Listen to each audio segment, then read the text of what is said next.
집은 20억인데 통장엔 300만 원. 여러분, 이게 바로 지금 대한민국 70대의 진짜 현실입니다. 아파트 값은 10억, 20억 하는데 정작 병원비 내려면 자식들한테 손 벌려야 하는 이 아이러니한 상황. 혹시 여러분도 마찬가지 아닌가요? 오늘 이 영상 끝까지 보시면 왜 우리가 부자 빈민이 되는지, 그리고 어떻게 이 함정에서 벗어날 수 있는지 명확하게 알려드리겠습니다. 특히 마지막에 말씀드릴 현금 흐름 설계 3단계는 반드시 메모하시기 바랍니다. 제가 최근에 만난 이모님 한 분 이야기부터 들려드리겠습니다. 72세 박 여사님. 강남에 30평대 아파트를 가지고 계십니다. 시세로 따지면 18억 정도 되죠. 명함 하나는 제대로 되시는 분이에요. 그런데 이 어르신이 지난달에 무릎 인공관절 수술을 받으셨습니다. 비급여 포함해서 500만 원 정도 들었는데 그 돈이 없어서 결국 딸에게 손을 벌렸다고 합니다. 엄마, 집이 18억짜리인데 왜 500만 원이 없어요? 딸의 이 한마디에 얼마나 마음이 아프셨을까요? 이게 바로 부자 빈민의 현실입니다. 통계를 보면 더 심각합니다. 65세 이상 가구의 평균 순자산은 3억 8천만 원입니다. 그런데 월 평균 생활비로 쓸 수 있는 현금은 고작 120만 원밖에 안 됩니다. 왜 이런 일이 벌어질까요? 우리 세대는 평생 한 가지만 믿고 살았습니다. 집 사놓으면 된다. 이게 전부였어요. IMF 때도 금융위기 때도 부동산은 절대 배신하지 않았으니까요. 여윳돈 생기면 전세금 더 얹어서 집 한 채 더 사고 또 한 채 사고. 그런데 문제는 70대가 되고 나니 그 많던 집이 한 푼도 안 되는 돈이 되어버렸다는 겁니다. 집은 팔 수도 없어요. 팔면 어디 가서 살아야 하는데요? 그렇다고 월세로 돌리자니 살던 집을 떠나야 하고 자식들 눈치도 보입니다. 결국 10억, 20억짜리 집에 살면서도 현금이 없어서 고혈압 약값 아끼는 웃지 못할 상황이 벌어지는 겁니다. 그럼 왜 70세 이후에는 현금이 이렇게 중요할까요? 첫 번째, 의료비 때문입니다. 국민건강보험공단 자료를 보면 70대의 연간 의료비는 평균 450만 원입니다. 그런데 이건 평균일 뿐이에요. 암이나 중증질환 한 번만 걸려도 수천만 원이 순식간에 나갑니다. 작년에 제 지인 한 분은 췌장암 진단을 받으셨는데 1년 동안 치료비로 8천만 원이 들었습니다. 보험으로 절반 정도 나왔지만 나머지 4천만 원은 고스란히 본인 부담이었죠. 이런 돈을 집에서 꺼낼 수 있나요? 없습니다. 두 번째, 생활비입니다. 국민연금 받으시죠? 평균 얼마나 받는지 아십니까? 월 60만 원입니다. 기초연금까지 합쳐봐야 100만 원 남짓이에요. 요즘 물가에 100만 원으로 두 분이 한 달을 살 수 있습니까? 관리비, 통신비, 식비만 해도 모자라는 돈입니다. 그나마 자식들이 도와주면 다행이지만 요즘 젊은 사람들도 자기 집 장만하기 바쁩니다. 세 번째, 예상치 못한 지출입니다. 보일러 고장나면 200만 원, 치과 임플란트 한 개에 100만 원, 장례 비용 한 번이면 1000만 원. 70대 이후에는 이런 갑작스러운 현금 지출이 끊임없이 발생합니다. 그런데 이럴 때마다 자식들한테 전화할 수 있습니까? 한두 번이지 매번 손 벌리면 자식들도 지치고 본인도 자존심이 상합니다. 제가 만난 한 어르신은 이렇게 말씀하셨습니다. 젊을 땐 자식 뒷바라지 하느라 허리가 휘었는데 늙으니까 자식한테 손 벌리는 꼴이 되더라. 이게 사람 사는 거냐? 가슴이 아팠습니다. 결국 70세 이후의 삶의 질은 자산이 아니라 현금 흐름으로 결정됩니다. 매월 얼마의 현금이 통장으로 들어오느냐, 이게 노후의 품격을 결정하는 겁니다. 그럼 지금까지 우리가 어떻게 잘못 준비해왔는지 짚어보겠습니다. 첫 번째 실수, 부동산에 올인했습니다. 여윳돈이 생기면 무조건 부동산에 넣었어요. 월세 받으면 되지, 나중에 팔면 되지 이런 생각으로요. 그런데 막상 70대가 되니까 부동산은 현금화가 안 됩니다.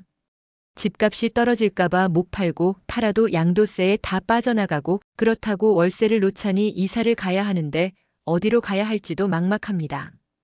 두 번째 실수, 연금을 너무 적게 준비했습니다. 국민연금만 믿으면 안 되는 거 다들 아시잖아요. 그래서 개인연금도 들어야 하는데 많은 분들이 월 10만 원, 20만 원씩만 넣었습니다. 30년을 납부해도 받는 돈이 고작 월 50만 원 정도밖에 안 됩니다. 이걸로 뭘 하겠습니까? 세 번째 실수, 자식에게 너무 많이 줬습니다. 자식 결혼자금, 집 마련 지원, 손자 양육비. 평생 모은 돈을 자식한테 다 퍼부었습니다. 그 마음은 이해합니다. 부모 마음이 다 그렇죠. 그런데 정작 본인 노후 자금은 남기지 않았습니다. 자식들이 나중에 다 갚아줄 거라고. 아닙니다. 요즘 젊은 세대도 자기 살기 바쁩니다. 한 설문조사에 따르면 자식이 부모를 경제적으로 부양해야 한다고 생각하는 20대에서 30대가 20%밖에 안 됩니다. 시대가 변했습니다. 자식에게 의지하는 노후는 이제 불가능한 시대가 된 겁니다. 네 번째 실수, 현금을 너무 안 가지고 있었습니다. 현금 들고 있으면 손해라는 생각에 주식, 부동산, 보험에 다 넣어버렸습니다. 그런데 70대가 되니까 급하게 현금이 필요한 순간이 너무 많습니다. 그때마다 주식 팔고 적금 깨고 이렇게 하다 보면 손해를 감수할 수밖에 없습니다. 특히 요즘 같은 고금리 시대에 급하게 팔면 큰 손실을 봅니다. 그럼 이제부터 어떻게 해야 할까요? 핵심은 단 하나입니다. 현금 흐름 설계입니다. 70세 이후에는 자산의 크기보다 매월 얼마의 현금이 들어오느냐가 중요합니다. 제가 만난 성공적인 노후를 보내시는 분들의 공통점이 있습니다. 바로 매월 고정적으로 들어오는 현금 흐름이 있다는 것입니다. 한 분은 이렇게 말씀하셨습니다. 나는 집이 5억짜리 하나밖에 없어. 그런데 매달 연금으로 280만 원이 들어와. 국민연금 100만 원, 개인연금 120만 원, 주택연금 60만 원.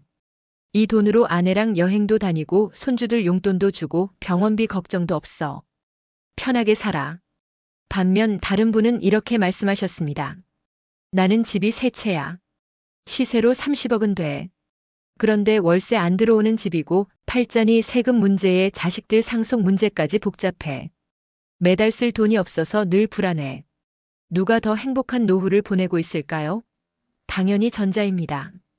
현금 흐름을 설계할 때 가장 중요한 건 안정성과 지속성입니다. 주식 배당금처럼 오르락 내리락 하는 게 아니라 매달 정해진 날짜에 정해진 금액이 들어오는 구조를 만들어야 합니다. 그래야 생활비 계획을 세울 수 있고 마음의 안정을 찾을 수 있습니다. 전문가들이 권장하는 70세 이후 적정 현금 흐름은 월 250만 원에서 350만 원입니다. 두 분이 검소하게 살면 250만 원으로도 충분하고 여유 있게 살고 싶으면 350만 원 정도는 있어야 합니다. 그럼 이 현금 흐름을 어떻게 만들까요? 첫 번째, 국민연금과 개인연금을 최대화하세요. 아직 60대이고 일을 하고 계신다면 지금이라도 국민연금을 추가 납부하세요. 이미 가입, 추납 제도를 활용하면 받는 금액을 늘릴 수 있습니다. 그리고 개인연금은 지금이라도 늦지 않았습니다. 60세부터 시작해도 70세에는 월 50만 원 정도 받을 수 있는 상품들이 있습니다. 특히 즉시연금 상품은 목돈을 넣으면 바로 다음 달부터 연금이 나오는 구조입니다. 급하게 현금 흐름이 필요하신 분들에게 좋은 선택입니다. 두 번째, 주택연금을 활용하세요. 집은 그대로 살면서 매달 연금을 받는 제도, 바로 주택연금입니다. 예를 들어 9억 원짜리 아파트를 가지고 계신 70세 부부라면 주택연금으로 매달 약 270만 원 정도를 받을 수 있습니다. 그럼 내 집을 빼앗기는 거 아니야? 걱정하시는 분들 많은데 아닙니다. 돌아가실 때까지 그 집에서 사실 수 있고 나중에 집값이 오르면 남은 금액은 자식들에게 상속됩니다. 오히려 집값이 떨어져도 국가가 보증하기 때문에 손해볼 일이 없습니다. 주택연금의 가장 큰 장점은 평생 받는다는 겁니다. 100세까지 사셔도 매달 똑같이 나옵니다. 요즘 100세 시대 아닙니까? 95세, 100세까지 사실 수도 있는데 그때까지 현금이 보장된다는 건 엄청난 안정감을 줍니다. 세 번째, 안전한 금융상품으로 월배당 구조를 만드세요. 요즘 고금리 덕분에 은행 정기예금 금리가 4%대입니다.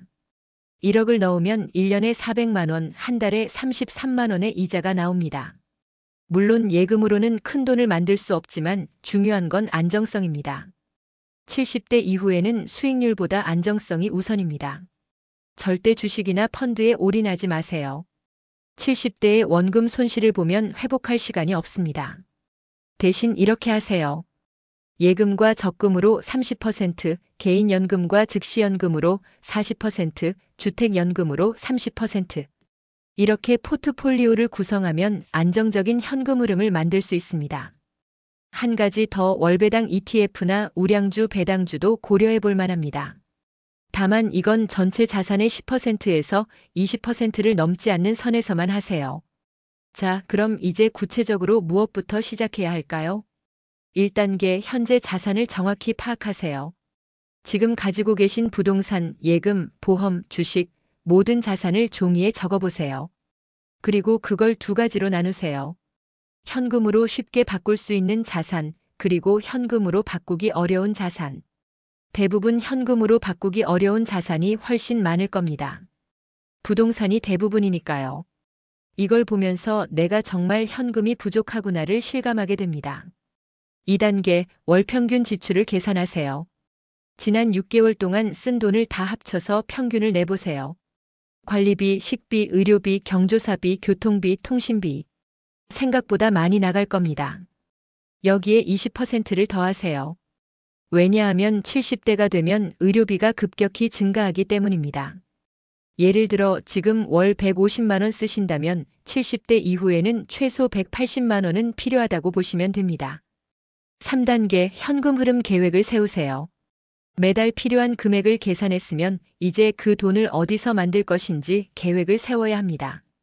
국민연금으로 월 100만 원, 개인연금으로 월 80만 원, 주택연금으로 월 140만 원, 예금 이자로 월 30만 원. 이렇게 더하면 월 350만 원의 현금 흐름이 생깁니다. 만약 부족하다면 지금부터라도 개인연금을 더 넣거나 안 쓰는 부동산을 팔아서 금융자산으로 전환해야 합니다. 특히 중요한 건 60대 중반까지는 이 구조를 완성해야 한다는 겁니다. 70대가 되어서 급하게 하면 선택의 폭이 좁아집니다. 지금 50대, 60대 초반이시라면 아직 시간이 있습니다. 현금 흐름을 만들 때 절대 하지 말아야 할 실수들을 말씀드리겠습니다. 실수 첫 번째, 자식에게 집을 미리 넘기는 것. 상속세 아끼려고 미리 증여했어요. 이렇게 하시는 분들 많은데 굉장히 위험합니다. 나중에 자식이 집을 팔아버리거나 자식 부부가 이혼하면 그 집은 영영 날아갑니다. 실제로 이런 케이스가 정말 많습니다. 집은 돌아가시기 직전까지 본인 명의로 가지고 계세요. 그게 안전합니다. 실수 두 번째, 고수익 상품에 속는 것. 월 10% 수익 보장합니다. 원금 보장 고수익. 이런 말에 속아서 사기를 당하시는 분들이 정말 많습니다. 70대 어르신들이 사기꾼들의 주요 타깃입니다. 절대 조심하세요. 금융상품은 반드시 은행, 보험사, 증권사 같은 정식 금융기관에서만 가입하세요. 실수 세 번째, 자식 사업자금 되는 것. 아들이 사업한다는데 얼마 좀 빌려달래요. 이렇게 노후자금을 다 날리시는 분들이 있습니다. 자식 사랑은 이해하지만 노후자금만큼은 절대 건드리면 안 됩니다. 사업은 10개 중 8개가 망합니다. 차라리 내가 줄 수 있는 건 여기까지야 라고 선을 긋는 게 나중을 위해서도 좋습니다. 실수 네 번째, 현금을 너무 안 가지고 있는 것. 모든 돈을 연금이나 부동산에 넣으면 안 됩니다. 비상금으로 최소 3천만 원에서 5천만 원 정도는 예금으로 가지고 계셔야 합니다. 갑자기 병원비가 필요하거나 급한 일이 생겼을 때 쓸 수 있는 현금 말이죠. 여러분, 오늘 이야기를 정리하겠습니다. 70세 이후의 위기는 돈이 없는 게 아니라 현금이 없는 겁니다. 아무리 집이 많아도 자산이 많아도 매달 쓸 현금이 없으면 불안하고 초라한 노후를 보낼 수밖에 없습니다. 지금부터라도 늦지 않았습니다. 자산을 정확히 파악하고 월 지출을 계산하고 현금 흐름 계획을 세우세요. 그리고 국민연금, 개인연금, 주택연금, 안전한 금융상품으로 매달 들어오는 현금 구조를 만드세요. 이게 바로 품격 있는 노후를 만드는 유일한 방법입니다. 마지막으로 한 가지만 더 말씀드리겠습니다. 노후 준비는 자식을 위한 게 아니라 본인을 위한 겁니다. 자식에게 짐이 되지 않는 것, 그게 부모가 자식에게 줄 수 있는 마지막 선물입니다. 그러니 지금부터라도 본인의 노후를 최우선으로 생각하세요. 여러분의 노후가 경제적으로 안정되고 정신적으로 평온하기를 진심으로 바랍니다. 오늘 영상이 도움이 되셨다면 구독과 좋아요 부탁드립니다. 다음에 더 유익한 정보로 찾아뵙겠습니다. 감사합니다.